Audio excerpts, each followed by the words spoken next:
25 years, I was phone phobic. So 25 years of my life, I could not pick up the telephone. And, well, without a cigarette in one hand and a glass of wine in the other. And probably I had to have the 3 glasses of wine before I made the call. But I got over it by getting myself a job as a receptionist, answering the telephone. And so many people I know feel that they are, they have stage fright. They don't want to get on stage. They don't want to talk. They don't want to be front and center. Just do it. Just do it. If I can do what I do now after being 25 years of phone phobic, everybody can. Having a blast, gonna get it on the Bruce Lee podcast. Bruce Lee like Bruce Lee, cause it's so hard and the T is loose leaf. Making up those rhymes, don't write it, just do it loosely. If you want my respect, you better put direct. Here are the words in the podcast, that's what comes next. Today is a very special podcast. And I'm really looking forward to introducing you to all of our amazing guests and talking about a topic that needs to be said and needs to be talked about. So what I've gone and done and put together is a very special podcast. We've got 3 guests that are going to talk about Tieonstage.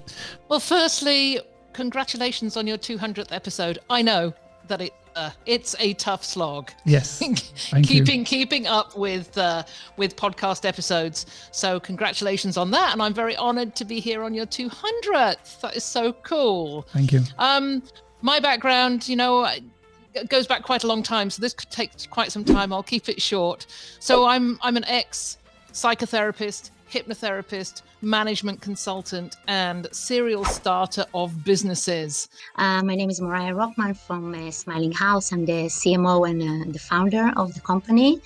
And we are based here in the Swiss Alps. And I'm not in the sauna. I'm just in the one part of my chalet up here in the mountains. It's very, very beautiful outside, full of snow, but very cozy inside, like you can see. And my journey with hospitality actually started with this very place where I'm based right now. It was a 350 years old, very, very old farmhouse that Ira and me turned into just kind of summer vacation home, because you, for sure, wouldn't like to stay here in winter. But it all started really in a 25 square meter apartment in the center of Rome, where I decided to create an OTA, a type of Airbnb, but Airbnb didn't exist back then. So I wanted to be the middleman. So I found a property manager to work with in Rome, another one in Venice. And I made a website because I was a bit of a programmer, developer, front-end developer. So I managed to make a website. And I had €1,000 to make this website work. So I had some properties and decided, I'm going to get some guests. And back then it was 2006. So I had €1,000, and €1,000, where do you put them in order to make a website work? At the time, I put them in AdWords. And it wasn't very competitive, right? At the time, thank God. But yes, it was a make or break situation. Just for anybody who doesn't know me, my claim to fame is this little book right here. Shameless plug in the background, $1 Million Host. I have had a pretty amazing journey in the sharing economy. Within 2.5 years, 0 to 130 properties, $8 million income, packaged the whole business together, sold the business, wrote a best-selling book. Now I get to jump up on stages all day, every day. In fact, today I've got 3 major events I need to do today. So, and one of them being a clubhouse room. Well, once I didn't say thank you so much for giving Tieonstage a platform.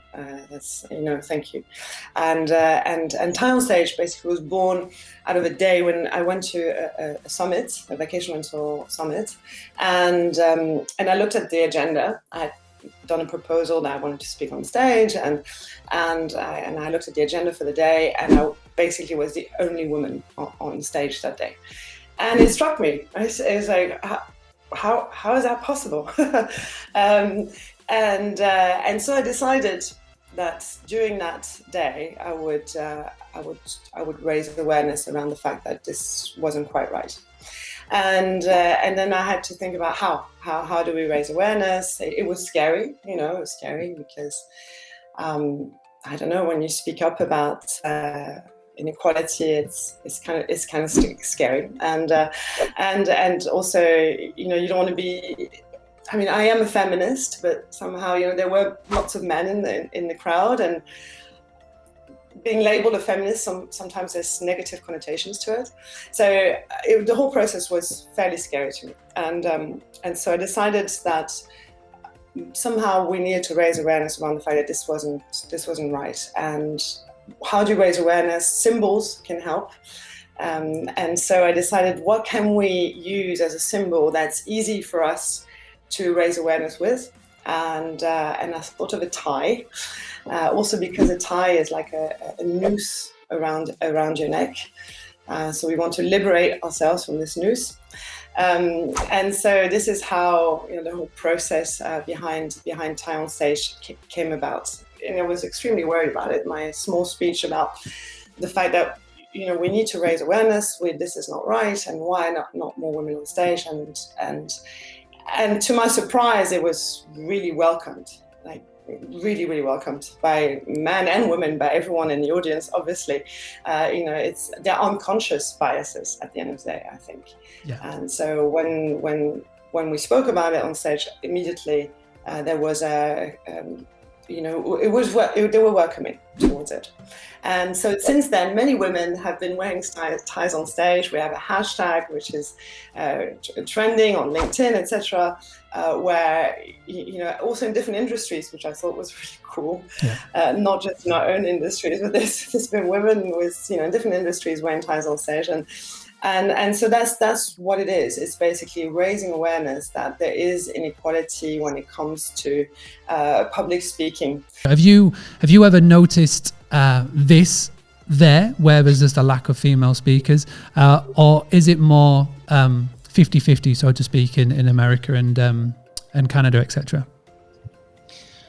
No, that the proportion of female to male speakers at these events is ridiculous. Only even after Vanessa launched this, and a couple of events that I thought would change their rollout of the amount of female speakers, they just didn't. And the next one, you know Vanessa, exactly the ones I'm talking about, that they listened. It's like, yes, you know, and Vanessa got on the stage with the tie, and then still the next one that rolled out, and I looked at the lineup, and it's just, you did not get that message. That message didn't get across. So I think we need to do more. When it comes to Tieonstage and spreading the awareness, and most importantly, making it equal and having more people feel the confidence that they can do this, because speaking on stage can be quite daunting. It doesn't have to be a physical stage, like I say, it could be a clubhouse stage or whatever it may be. What actionable steps can everybody take? Obviously, we can start with the hashtag, but what do you recommend? What can we do? Yeah, so the hashtag, obviously, you know, it's a marketing thing. So the more you use it, the better. If you notice some conferences or webinars where, you know, it's completely unequal, then do mention it. I think that could, you know, it's about raising awareness towards the organizers, right? The organizers need to understand that they need to keep an eye on equality and diversity and inclusion, right? So that's you know, using the hashtag is there for that. But then when it comes to women speaking on stage, I would say, you know, having mentors is really good. If you feel this is a scary thing, if you have something to say, you should say it also. And then having mentors can really help. So there are so many groups now online, and LinkedIn particularly, this is where I roam. There's tons of these new groups where women support each other and become role models, where you feel suddenly it's a lot less scary to speak up your mind when somebody else has done it before you, right? It's like, she can do it, I can do it. Having a blast, gonna get it on the Bruce Lee podcast. Bruce Lee like Bruce Lee, cause it's so hard and the T is loose leaf. Making up those rhymes, don't write it, just do it loosely.